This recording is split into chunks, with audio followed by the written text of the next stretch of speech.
Reporting live from Summer Sexy, KPDI Studios. This is the podcast, a special episode. We got CeeJay here. CeeJay is a friend of ours. CeeJay is a man of the world, right? I've heard he is well traveled, right? He goes here and back again. OJ's here, Jamar's here, Nathaniel's here. What up? We got Hennessy here. We got a bunch of people in the room. It almost feels like it's live. It's a little nerve-wracking. Great energy. Right? Yeah, a lot of good energy, of course, always positive energy here. And just a little nervous energy coming from everybody. Kind of shaking, I feel on the side of here. But yeah, CeeJay, what's up? Here, I'm happy to be here. It's supposed to happen for a while now. Got a little tied up, a little busy, but Life happens. yeah, life happens. I'm happy to be here. I got my fam with me. I got my cousin straight from LA. What up, cousin? And I got my friends over here, Janelle, Brittany. Henny T's in the building. Yeah, NET, shout out. ABT. Shout out Nathaniel for making it happen. Family. Yes, sir.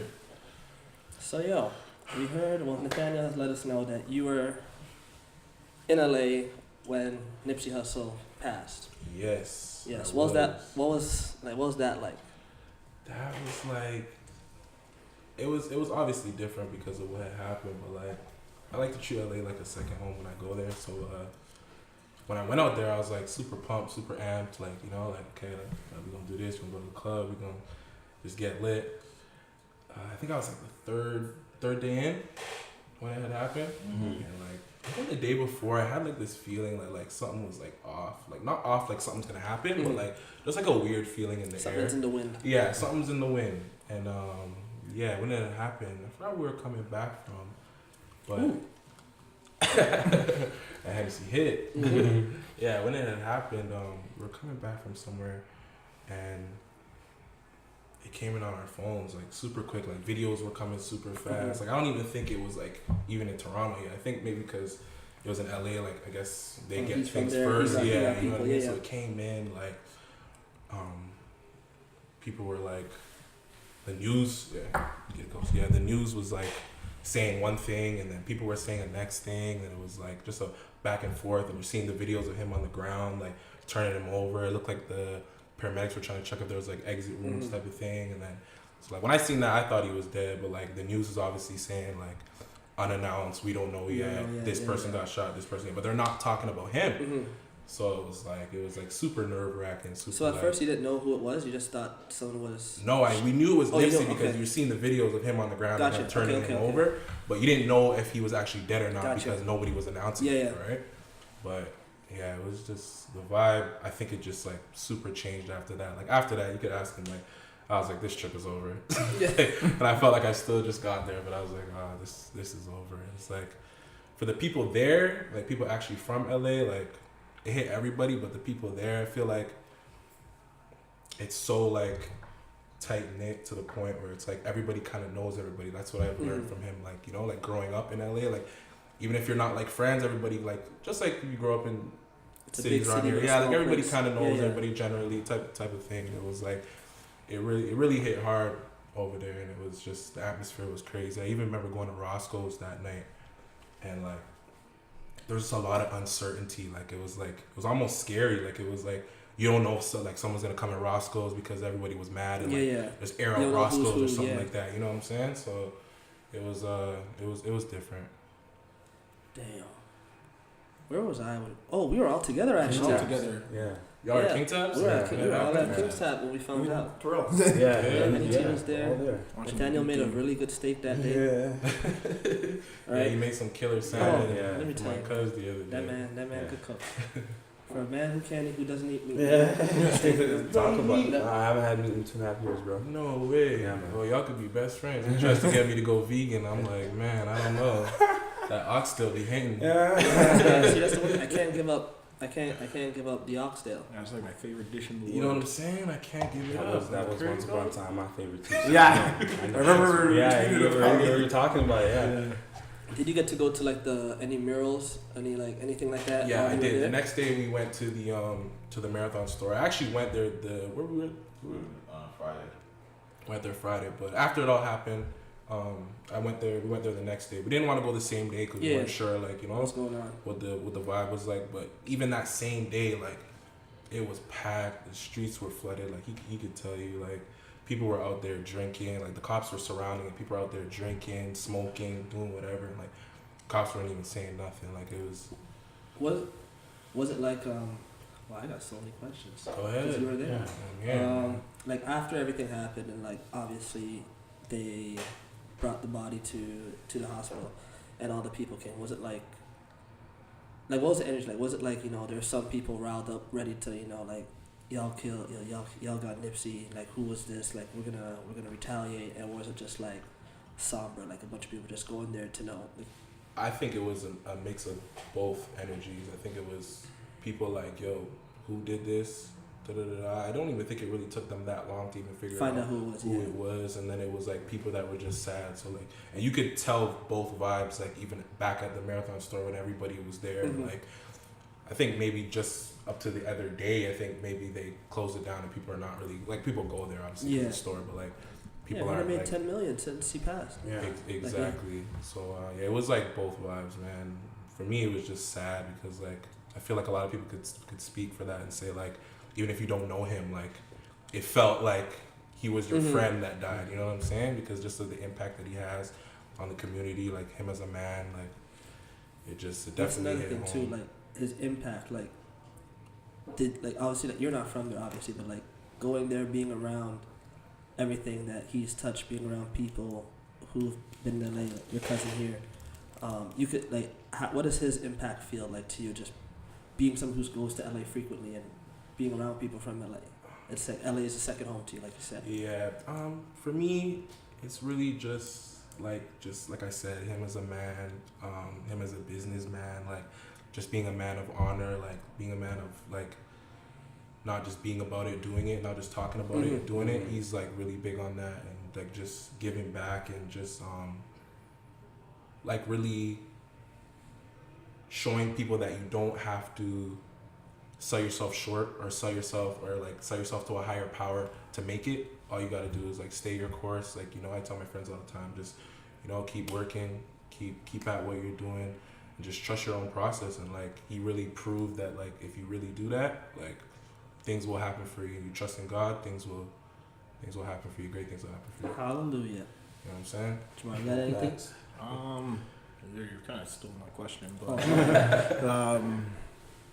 nah, I gotta kind of think about it. All right. Nice. So then, I had another question too, and I forgot it. Damn. Let's get it. Well, I got one right here. All right. Because so we all know how we felt about that moment, that day and time. But let's touch on a bit about you here, about what you're doing for yourself and the brand that you're trying to build for yourself in the city. And then What was that again? Say it again. How he's building a brand. No, the name of the BTO. Yes, sir. BTO. What's BTO mean? BTO means beat the odds. Beat the odds. I like it. Yeah. All right. So originally, when I came up with BTO, I had just made it for the homies and stuff like that, just as like something like positive we could stand behind, like something with substance, you know. But I'd say after all the Nipsey stuff, like I've always been like into giving back and doing things. Like on Christmas, I did like a Christmas morning, I did like a give back. I gave out money and like 50 hamburgers from McDonald's. Yeah. But I would say it got more emphasized after the whole Nipsey thing. So my two biggest things right now are a project. Well, I have a little project, and it's basically just I want to give back to about, I told you about five different hoods in Toronto, and choose a family from each one and just give them like a $500 grocery shopping spree. That's pretty sick. Right? That could change a lot. That could change. You know what I'm saying? Yeah. It may not, even if it don't change your life, like it's like if you come up in inner city and things like that, usually those little things be big problems in the house. You know what I'm saying? It don't gotta change everything right there. Yeah. Right? Just that effort, right? Yeah, that could effort, be right that there, motivation person right too. there. Yeah. Something right Take there. that extra money that you were gonna use on groceries and put it to something else. You know what I'm saying? And like that was like a little project that I want to do. But the biggest project that I'm trying to work on right now is a give back from here to Crenshaw. So what I want to do is use the connects that I have in the city, my friends that have connects, club owners, connections to different people in the city, OVO, different things like that. I want to try and raise as much as I can, put up at least $5,000 of my own money, and do like a back to school kind of give back for the kids, right? So he said the school you went to, in Cuba, a couple years ago. So I did a basketball camp. Oh, yeah, I remember. It was in March. Went on vacation, and did it with my partner for that business and stuff like that. We did that down there, and it was a good time. It was a very good time, and we brought like a bunch of stuff down to Cuba, and like shoes, basketballs, soccer balls, because they obviously play a lot of soccer there. So pumps, all that kind of stuff. So I've done that before, and I've done a lot of smaller things. In my own neighborhood when I used to live in the West End. So CeeJay and I were talking about that and how we're going to kind of bridge connects and branch out more, because I think there's a lot of opportunity for things like that. It's not enough of that. Not enough of that, not right? Not enough of that stuff at all. Exactly. It's not to say that you need to be seen doing it, but like I feel like there's just not enough people that are trying to do it. We get turned around a lot. And the people who try and do it are doing it to be seen, not to. Exactly. They're not doing it for anything, and then they're doing it to be seen, and they're doing one little thing and making a hoopla out of it instead of focusing you see that on the gram a lot. Oh, so hell yeah! You get to know what you're seeing. God damn, it's disgusting. But that's definitely the biggest project that I'm trying to do right now. Is that planned for this Christmas, or do you have an idea? That's planned for this back to school September. Okay, That's what I want to get it done for. So we're definitely supposed to have a meeting about it, and try to get it going, try to get it rolling, because time is obviously going to wind down, even though summer didn't start yet, unfortunately. But, so when do you like to kind of start like? Planning it, reaching out. I'm trying to get to different sponsors, because I believe that because it's something so positive, something so impactful, I feel like we'll definitely get sponsors. Maybe we can get a Nike sponsor. Maybe we can get, hopefully, if we'll let it out there, see if we can get it. If we get it, that would be amazing. A Puma sponsor for sure. Yeah, you know what I'm saying? That's a must, So when you kind of looking for to get the ball rolling, summertime, once we meet about it, we'll definitely figure out because all of our schedules are different. We'll definitely figure out a timetable when it's we'll definitely start reaching out, writing letters, doing this, doing that, and we definitely going for back to school. That's definitely the vibe. Goal, That's definitely the goal. But just as back to BTO and everything like that. It's really just for honestly anybody that's just beat the odds of different things like poverty, beat the odds of I don't know, maybe someone say you couldn't finish school, or you couldn't do this, you know what I'm saying? You completed everything, Someone say you guys would never do this podcast, but you guys did a podcast, you know what I'm saying? So that's really what it's about. Yeah.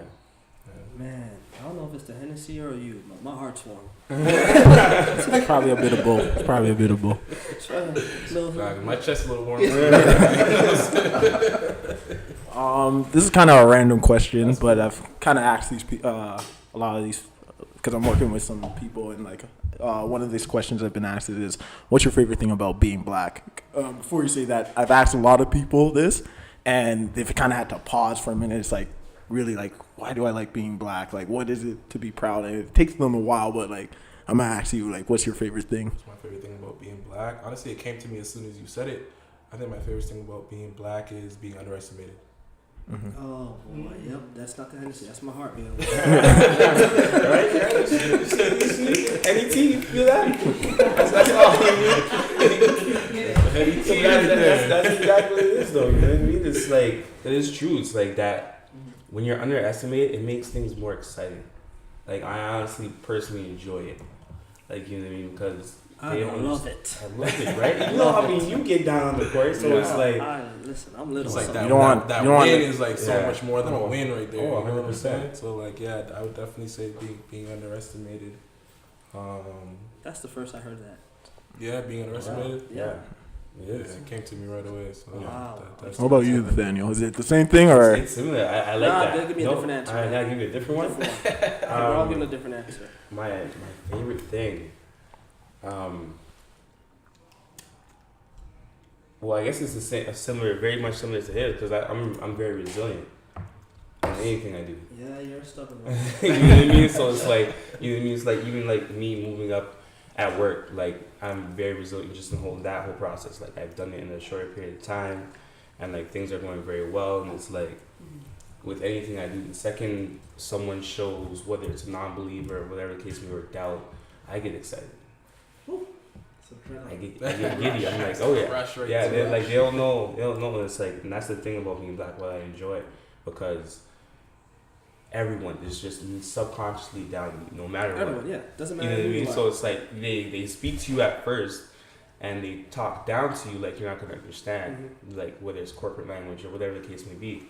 And then when you start speaking the business lingo, and they're like, wow, you speak really well. And then really well for what? Right? And then it comes along the lines where it gets to the point where it's like, oh, you're not like the rest of them, or like, you know what I mean? So I enjoy that aspect. That's you know what I liked about what both of you guys said. Given that he's going to be doing his project with BTO, and you're gonna be part of that too. Is that you guys are gonna see a lot of people come to you and be like, oh, it's 2 black kids tatted up and everything like that. What do these guys want? Blah blah blah. But then you guys are gonna speak. You're gonna earn your seat at the table. Right, and then they'll be like, oh shit.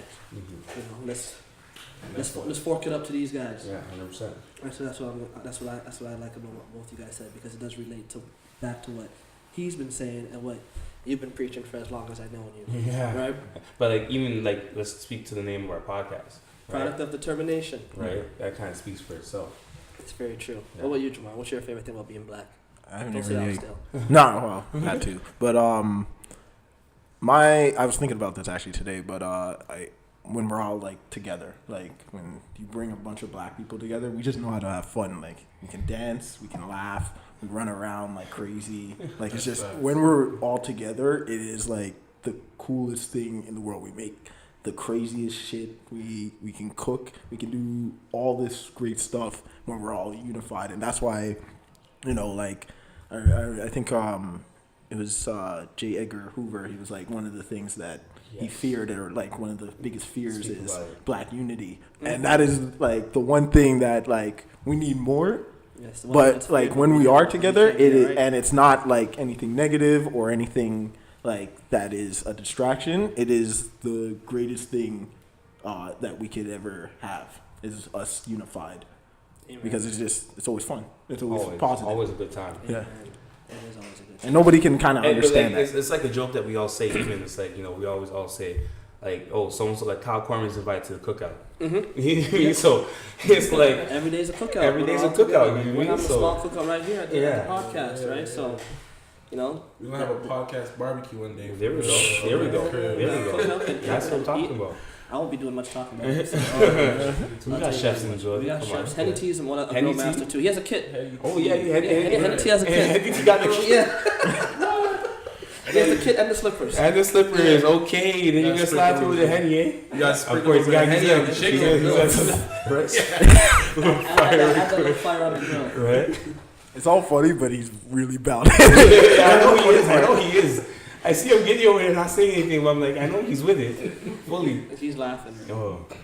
Damn, it's almost my turn. Yeah, it's your turn now. What about you, OJ? All right. My favorite thing about being black is being raised by a black woman. Yeah, all right? I got to clap that. Yeah, you got that. And not just having, my mother, having various mother figures around, whether it be Jamar's mom, Terrell's mom, moms in the church that I go to. Right, nothing's like it. Right, from down to how much fun they could be, all the way back to how they'll beat your ass with just a look. Right, just from how you're messing around in church, and they'll pinch you. You'll feel that pinch all day. Those washroom beatings. Yeah. Oh my God. Right, or you come back with a bad report card, or they had to leave work to go to the office. Because you got called by the principal how they'll beat your ass and still make your favorite meal right after. Oh, 100%. Right? So, it doesn't mean but it's the truth, though. That's how it is. Right? They'll beat you like, are you hungry? I'm like, listen, if I cry about it, are you going to hit me? And even if, I know, there are some mothers out there who don't beat their kids, but they'll cuss you to the point where you rather get physical than hear the words, right? Like, my mom's like that. My mom beat me, but she wasn't, that wasn't her go-to. She had looks. Like she had to look for you know, do your homework, looks for you watching too much TV, or looks to just get the hell out of my face, right? Like, so I know my mom's looks to this day. I'm 28 years old, and to this day, my mother is the woman not even just a woman, the person I fear the most in the world. And I'm not a big guy, but I'm bigger than my mom. Yeah. Right, and I still, like, they could tell you how I fear my mom. I'm scared of my grandma. My grandma really grandma, that's what I was getting to now. Grandmas now, it's almost like they love you more than your mother, which is like, and I'm not saying they do, but it feels like that sometimes because, you know, when your mother cusses you, you go to your grandma, right? And your grandma is the one that's almost like your bodyguard. She's like, you know, and your mom listens to your grandma, like, yo, back off. Back off. But then you piss off grandma, right? Man, and then you got no one. It's over. You're done. It's a free for all. Once you piss off grandma, like, you're done. And like, I was fortunate. Like, I grew up young. My grandma passed away when I was really young, but I was like, from what I remember and from what my mom and my dad tell me, how my grandma couldn't go nowhere without me. Mm-hmm. Right, so having her by my side, like, I don't remember what she says, but like I could speak things in her voice in my head, and like that helps me along with a lot. So being raised by a black woman is my favorite thing about being black. Oh, that was amazing. Yeah. Oh, thanks, guys. Yeah, that was hot. Bars. Yeah, that was hot. That was a good question, man. Yeah, that was a good question. That was a very good question. Yeah. That was. Thought about that last week. Yeah, you just saw like a lot. Like I did like a quick interview with some people. Like what I'm doing in here is like a social media news channel, and it's with a lot of like black interns coming in, and we're trying to do.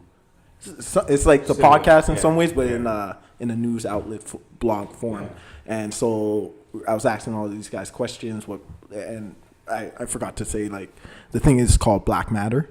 So I was asking, what does the definition of Black Matter mean to you? And one of the questions I asked was, what's your favorite thing about being black? And a lot of them were just like, give me a minute. I have to actually think about this. Like, it's something like you never really think. It's just you're just going through the experience. Yeah. So it's like, what's the singular thing? And a lot of them were like, I don't know. I can't name just one. Yeah. And a lot of them just said, the culture, sometimes the music, the struggle. Yeah. So it's just various things that it's just very unique to me. Culture is definitely one of them. I was even on Instagram the other day and just like, I guess because it's getting close to summer, you see like all like the mask cap stuff, people doing that like runaway thing with the mask stuff. And like, I'm not even super into carrot banding, but just even like seeing that whole thing was just like, that's us. Like, it's a cultural thing. Yeah, there's nothing more beautiful than seeing black people do something right. Yeah. There is nothing more lovely than that, man. Because we've done wrong amongst ourselves, right? And it sticks with us now, right? But now, like, it's good to see, like, our generation, like, we're so focused on. We're ahead of the curve. We're so focused on ourselves, like and each other. Like, we're taking care of ourselves, whether it's mentally, physically. At the same time, now we're realizing that together, we're like, the more we get together, the stronger we are than just me doing this by myself. 100%. Right? Like, if I sat here and did this by myself, I could talk all day, right? But it's like, at some point, I'm gonna run out, and I'm just gonna be rambling, right? But now, Nathaniel's here, Jamar's here.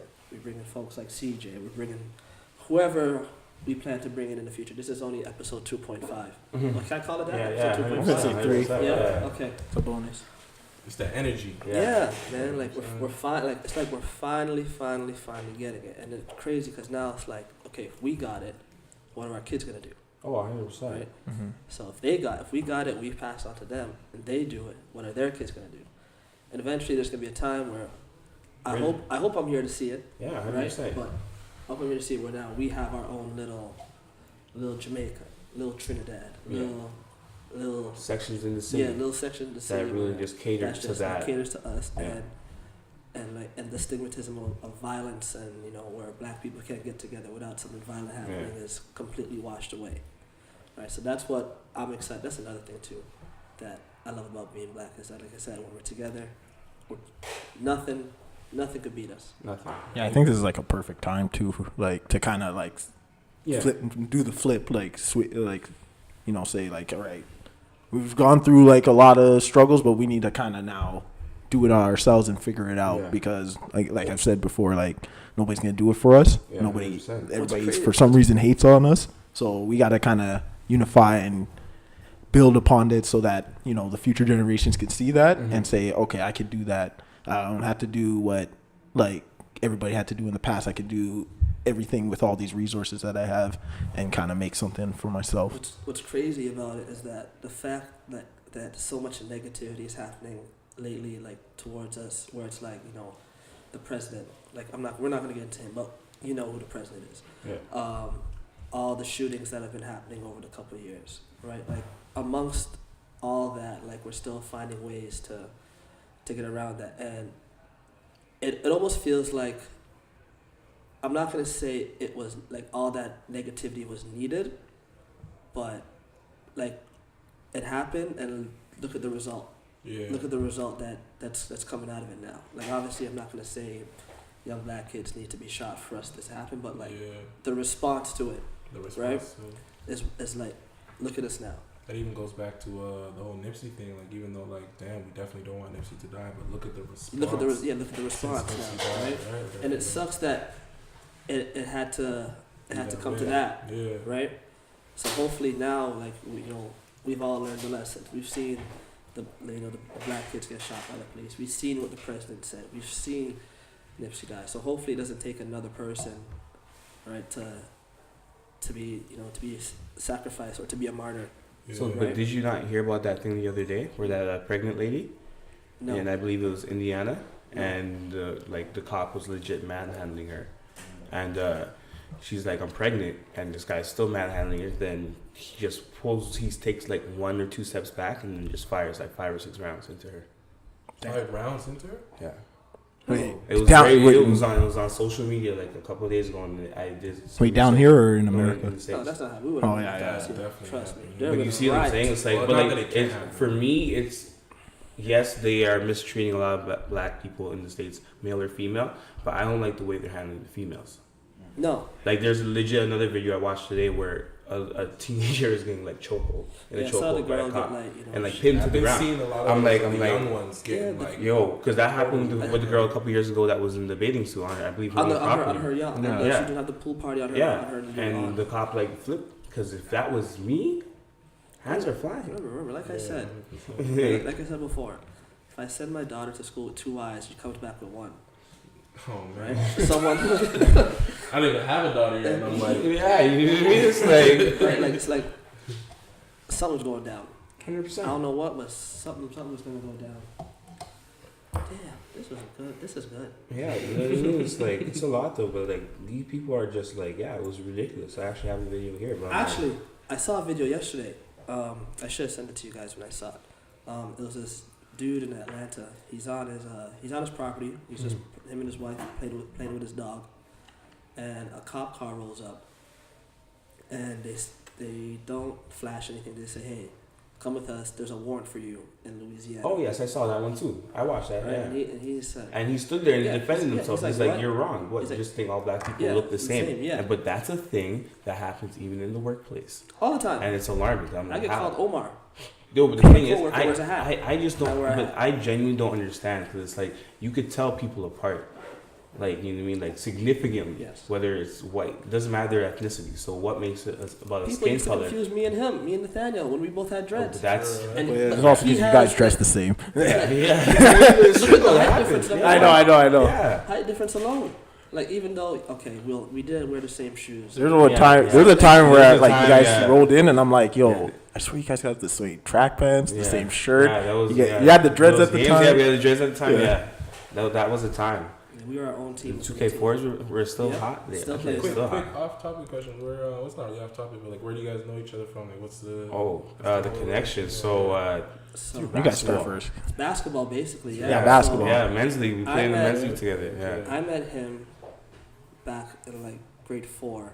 Okay. And I didn't know who he was or anything. Like, we just knew each other. Played house league together. Like SBA. And then that was the last I saw him. And then SBA, what's that stand for? Scarborough Basketball Association. And then I didn't know where he lived or anything like that. I lived in like we weren't like friends at this time. Like I just knew his face. The guys you see in the house league, you play fall house league, play winter house league, the same people that come. And then I ended up transferring schools. I moved to Pickering, and I ended up going to the same school as him. What school's that? St. Mary. St. Mary. Like it was weird too, because I remember like I remember I was like at lunch, and like I'm walking and I see him like we're kind of cross paths, and I kind of like stop like I remember seeing this guy before. And then like the first conversation we had, I had like this big ass like button shirt. Yeah, I used to make fun of him. Yeah, and the first thing he's like, yo, this look like Oreo cookies, and I was like, Oreos on his dress shirt, so I called them Oreo cookies. Yeah. We used to call them sloppy jams because he used to like always had like the Chinese sauce. Yeah, high school was bad for me. High school was bad. On his shirt. And then Nathaniel, I knew of through basketball.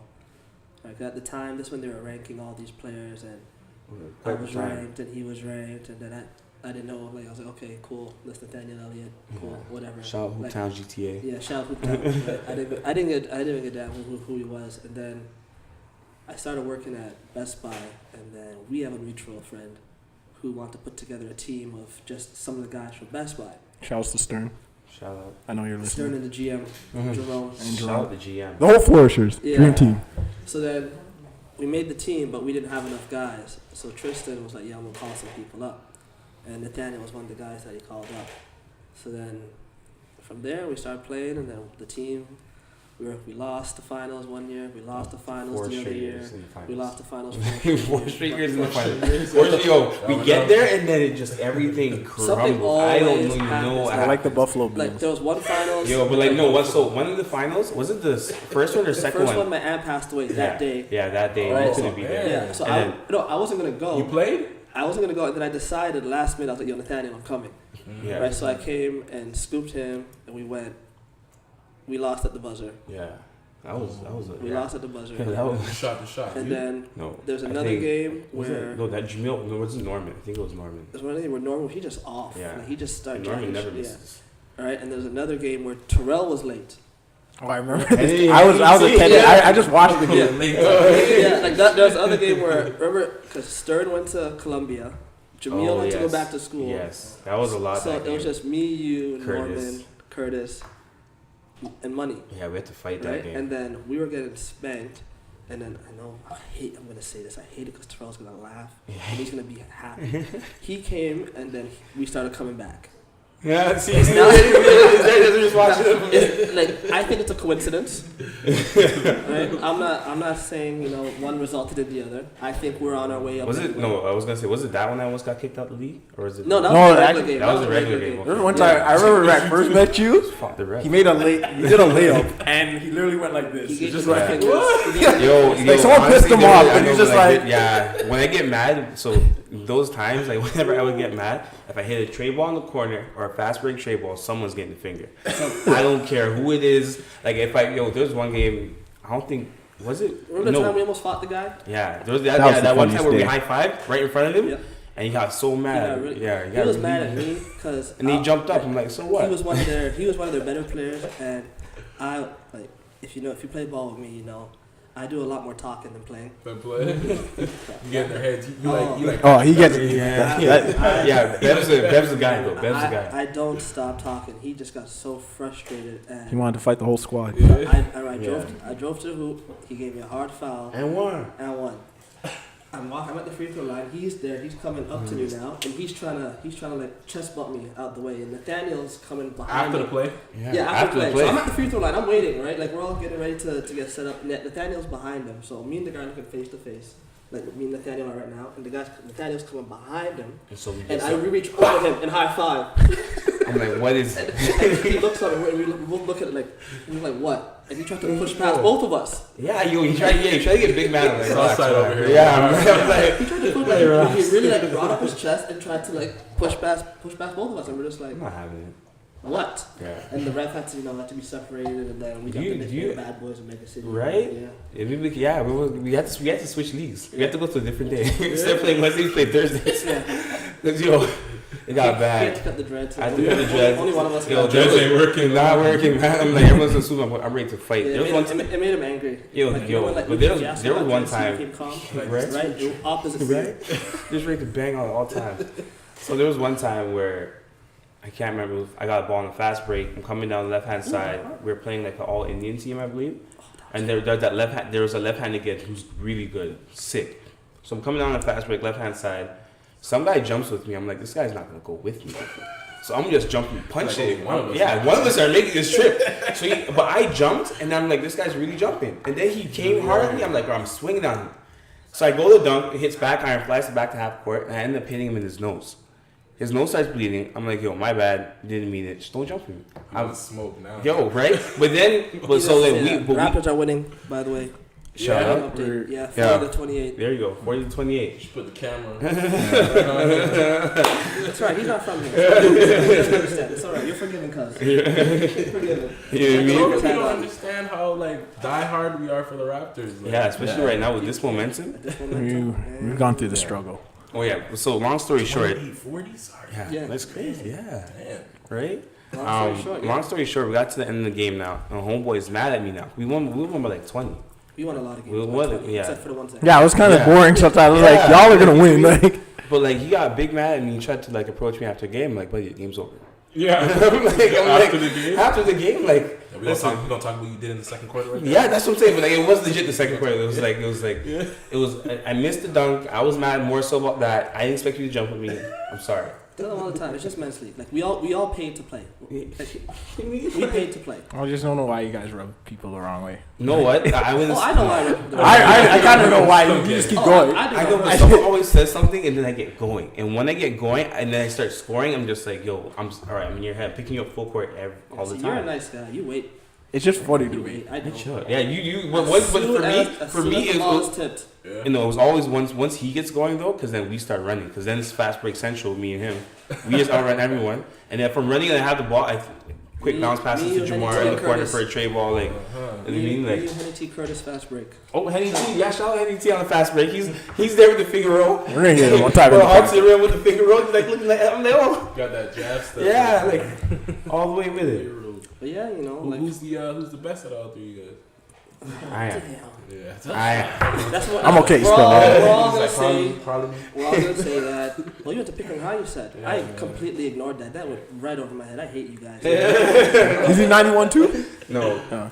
Same age as my brother. Yeah. Oh, okay. I'm 94. Oh, so you play with Kadeem Smith and that's my boy. Yeah. Damn, I hate paper. Man. I think we all share that over on my side. Yeah. Damn. Yeah, we was winners back then. Yeah, it's crazy. Basketball brought this community together, right? And it's like shout out to anyone just in the city that's that played in the basketball community and are doing well. Whether it's coaching, new coaching jobs, shout out TK. People starting having their own farms. Shout out my guys in the West End. Everyone's branching out and doing some entrepreneurial tasks. Mm-hmm. A lot of people are more photographers. It's a lot easier now to start a basketball team now. Exactly, right? And it's and we all come back together. We're like, oh, remember so and so from this area or this high school, whatever the case may be, right? So shout out to those guys. Shout out to anyone on both sides that are just working hard and just getting their goals accomplished. For real. Yeah, and look what sports does. The story. Sports is for all those people who say, "Oh, you guys talk too much about sports." Well, look what it did. Shut up. It's a fun time. Yeah. You don't even have to play basketball. Maybe you should try playing a sport. Get into ping pong. Ping pong is dope. It's a bar sport, but hey. Ping pong, I'm terrible. Remember we went bowling and did a tournament? Bowling's fun. Yeah, bowling. Bowling we get busy. Bowling is very competitive. Bowling gets busy. Yeah, we used to go once a week. Yeah, at one point. Once a week after games, or at least we try. I can't go with y'all then. Y'all professional. Yeah, nah. We did do a tournament. And that was funny. We thought we were nice because we went a couple weeks in a row. Y'all the type to just roll strikes. Nah. We actually just went. We picked up the rental stuff, and then when we came, everybody else got their everyone had their gloves. I didn't know there was gloves for bowling. Yeah, there's gloves. There's a technique. The shirt. Yeah, just guys that were holding it like a curl that they're curling here and just throwing it. My wrist can't bend that such a spin. I'm just it's an 8-pound ball. You gotta relax. Give it a break. Yeah, this was a good episode. We're gonna, wrap it up. Yeah. CeeJay. Thank you so much. Everyone else, thank you. Appreciate it.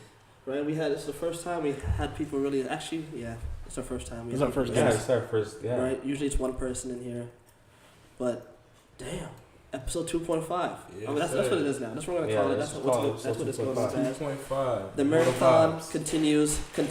Yes, sir. The marathon game. All good. Man, that's it. Let's wrap it up. The podcast. We out.